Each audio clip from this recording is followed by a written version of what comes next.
അതേപോലെ തന്നെ നമുക്ക് UAE-ലൊക്കെ അല്ലെങ്കിൽ ഖത്തറിൽ നിന്നൊക്കെ വർക്ക് വരുന്ന ടൈമിൽ അവർ ചോദിക്കുന്ന ഒരു കാര്യമാണ്, നിങ്ങൾ ഇന്ത്യയിലാണ് നിങ്ങളുടെ കമ്പനി വരുന്നത്, നമ്മുടെ ഓഫീസ് അല്ലെങ്കിൽ നമ്മുടെ കമ്പനി അല്ലെങ്കിൽ നമ്മുടെ ഹെൽത്ത് കെയർ കാര്യങ്ങളൊക്കെ വരുന്നത് ഖത്തറിൽ അല്ലെങ്കിൽ UAE-ലൊക്കെ ആണ്. അപ്പൊ നിങ്ങൾ എങ്ങനെ അത് മാനേജ് ചെയ്യാൻ പറ്റും എന്നൊക്കെ ചോദിക്കുന്ന കുറെ ക്ലയൻസ് ഉണ്ട്. ഒരു കമ്പനിയുടെ ഒരു വർക്ക് നമ്മൾ ഹാൻഡിൽ ചെയ്യണമെന്നുണ്ടെങ്കിൽ നമുക്ക് അവിടെ ഒരു UAE-ൽ നമ്മുടെ ഒരു കമ്പനി വേണമെന്നൊന്നുമില്ല. നമുക്കത് ലോകത്തിന്റെ ഏത് ഭാഗത്തു നിന്നിട്ടും നമുക്ക് എന്ത് ചെയ്യാൻ പറ്റും, നമുക്കിത് ഹാൻഡിൽ ചെയ്യാൻ പറ്റും. കാരണം ഇതെല്ലാം നടക്കുന്നത് ഇന്റർനെറ്റ് ത്രൂ ആണ്, ഇത് ഓൺലൈനാണ്.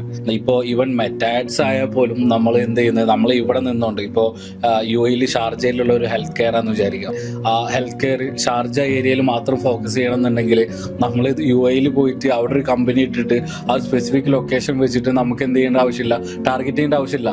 നമുക്ക് ഇന്ത്യയിൽ നിന്നുകൊണ്ട് തന്നെ അവർക്ക് വേണ്ട ഓഡിയൻസിനെ, ടാർഗറ്റഡ് ഓഡിയൻസിനെ ഏജ് വൈസ് അനുസരിച്ച് കാര്യങ്ങളനുസരിച്ച് എന്ത് ചെയ്യാൻ പറ്റും, അത് കൊടുക്കാനായിട്ട് പറ്റും. നമുക്കായിട്ട് കാര്യങ്ങളൊക്കെ റൺ ചെയ്യാൻ പറ്റും. പക്ഷെ ഇതിലൊക്കെ മെയിൻ ഒരു കാര്യം എന്ന് പറയുന്നത് മാർക്കറ്റിംഗ് സ്ട്രാറ്റജി എന്നുള്ളതിലാണ്. കമ്പനി UAE-ലുണ്ടോ ഖത്തറിലുണ്ടോ UK-ലുണ്ടോ എന്നതിലല്ല, നമ്മൾ എങ്ങനെ ഡിജിറ്റൽ മാർക്കറ്റിംഗ് ഒരു കമ്പനിക്ക് വേണ്ടി പ്രൊവൈഡ് ചെയ്യുന്നു എന്നതിലാണ് കാര്യം.